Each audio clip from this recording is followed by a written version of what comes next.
मैं वजू कैसे करूं? वजू का तरीका। अल्लाहु अकबर अल्लाहु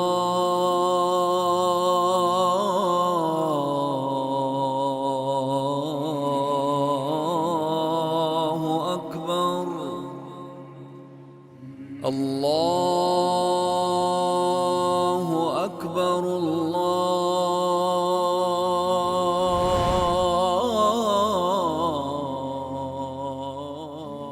बिना वजू के नमाज नहीं होती, बिना नियत के वजू नहीं होता और बिना आंतरिक परिशुद्धता के नियत नहीं होती। नियत का स्थान दिल है, जबान नहीं।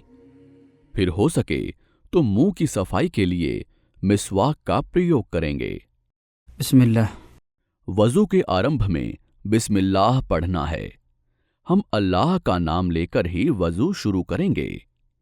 हम दोनों हथेलियों को 3 बार धोएंगे। उंगलियों के किनारों से आरंभ करके हथेली के जोड़ तक धोएंगे। दोनों हथेलियों को दोनों कलाइयों तक लगातार 3 बार धोएंगे। हथेलियों को धोने का आरंभ भी दाईं हथेली से करेंगे। पहले उसे 3 बार धोएंगे और फिर बाईं हथेली को 3 बार धोएंगे। जबकि पहले दाईं हथेली और फिर बाईं हथेली, फिर दाईं हथेली और फिर बाईं हथेली, फिर दाईं हथेली और फिर बाईं हथेली को धोना भी जायज है। साथ ही इस बात की पुष्टि हो जानी चाहिए कि हमारी उंगलियों के बीच पानी पहुंच चुका है। फिर हम कुल्ली करेंगे और नाक में पानी दाखिल करेंगे। कुल्ली करने से अभिप्राय मुंह में पानी डालकर उसे मुंह के अंदर हिलाना और फिर बाहर निकाल देना है। जबकि नाक में पानी दाखिल करने से अभिप्राय सांस के द्वारा नाक में पानी चढ़ाना और फिर बाएं हाथ से नाक झाड़कर उसे बाहर निकाल देना। सुन्नत यह है कि यदि हम रोजे से ना हो या फिर हानि का भय ना हो तो इन दोनों कामों को खूब अच्छी तरह किया जाए। कुल्ली करने तथा नाक में पानी चढ़ाने के 2 तरीके हैं। दोनों कार्यों को एक साथ करना। इसका तरीका यह है कि हम एक चुल्लू पानी लेकर उसके आधे भाग से कुल्ली करें और शेष आधे भाग को नाक में चढ़ाएं। ऐसा हम 3 बार करेंगे और इसके लिए 3 चुल्लू पानी लेंगे।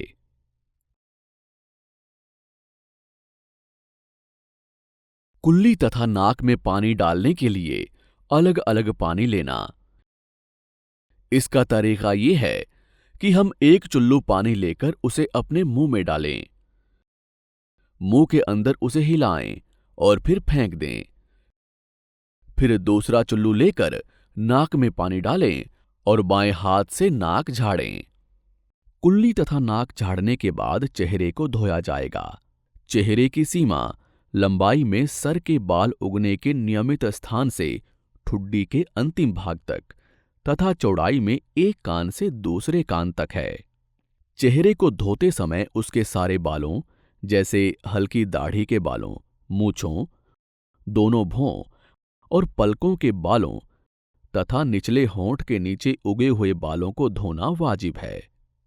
चेहरे को धोने के 2 तरीके हैं। पहला, अपने दोनों हाथों से पानी लेकर उनसे चेहरे को सर के बाल उगने के नियमित स्थान से ठुड्डी के अंतिम भाग तक और दाएं कान से बाएं कान तक धोएंगे। यदि दाढ़ी घनी हो तो ठुड्डी के निचले भाग में पानी पहुंचाना और दाढ़ी का खिलाल करना सुन्नत है। हम ऐसा 3 बार करेंगे जो कि संपूर्णतम संख्या है, या फिर 2 बार या 1 बार करेंगे। कम से कम 1 बार करना वाजिब है। दूसरा, हम केवल दाएं हाथ से पानी लेकर चेहरे पर डाल देंगे और उपर्युक्त तरीके की ही तरह चेहरे को दोनों हाथों से धोएंगे। ऐसा 3 बार करेंगे। वजू के अंगों को धोने में क्रम का ख्याल रखना वाजिब है तथा उनको धोने या उनका मसहा करने का काम लगातार करना भी जिब है। ना हम किसी अंग के स्थान पर दूसरे अंग को आगे ले जाएंगे और ना किसी अंग के बाद दूसरे अंग तक आने में देर करेंगे। चेहरा धोने के बाद हम दोनों हाथों को धोएंगे। दोनों हाथ जिनको धोना वाजिब है, उनकी सीमा उंगलियों के किनारों से कोहनी तक है। दोनों कोहनियों को धोना भी अनिवार्य है। हम पहले दाएं हाथ को उंगलियों के किनारों से धोना शुरू करेंगे। दोनों हाथों की उंगलियों को एक दूसरे के अंदर घुसाकर उनका खिलाल करेंगे और फिर कोहनियों तक पानी पहुंचाएंगे। फिर बाएं हाथ को उंगलियों के किनारों से धोना शुरू करेंगे, उंगलियों का खिलाल करेंगे और कोहनियों तक धोएंगे। उसके बाद सर का मसह करेंगे। इसके लिए पहले पानी से दोनों हाथों को भिगोएंगे, फिर दोनों तर हाथों को सर के अगले भाग पर रखेंगे, उन्हें गुद्दी तक ले जाएंगे और फिर उसी स्थान तक वापस ले आएंगे जहां से शुरू किया था। सर की इस सीमा के संबंध में गंजे तथा बाल वाले के बीच कोई अंतर नहीं है। फिर सर का मसह करने के बाद हाथ में बचे हुए पानी से दोनों कानों का मसह करेंगे। सर तथा कानों का मसह एक ही बार करेंगे। कानों के मसह का तरीका यह है कि हम दोनों शहादत की उंगलियों को दोनों कानों के छेदों में घुसाकर उनका मसह करें और दोनों अंगूठों से कानों के बाहरी भागों का मसह करें। इस तरह कान के भीतरी तथा बाहरी दोनों भागों का मसह हो जाएगा। फिर हम दोनों पैरों को धोएंगे। दोनों पैरों, जिनको धोना वाजिब है, उनकी सीमा उंगलियों के किनारों से दोनों टखनों तक है, अतः दोनों एड़ियों को धोना भी वाजिब है। पहले हम दाएं पांव को धोएंगे, पांव की उंगलियों का खिलाल करेंगे और दोनों एड़ियों तथा कदमों के ऊपरी भाग को धोने का खास ख्याल रखेंगे।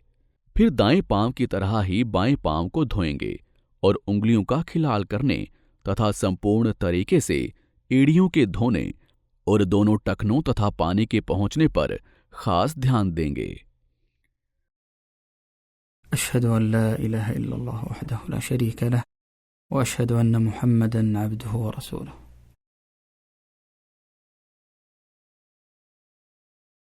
वजू पूरा करने के बाद ये जिक्र तथा दुआ सुन्नत है और सुन्नत है कि इसके बाद इस दुआ को भी पढ़ लें। अल्लाहुम्मा अजअलनी मिनत तव्वाबीन वजअलनी मिनल मुततहिरीन। या फिर ये दुआ पढ़ें, सुब्हानक अल्लाहुम्मा व बिहम्दिक अशहदु अन ला इलाहा इल्ला अंत अस्तगफिरुका व अतूबु इलैक।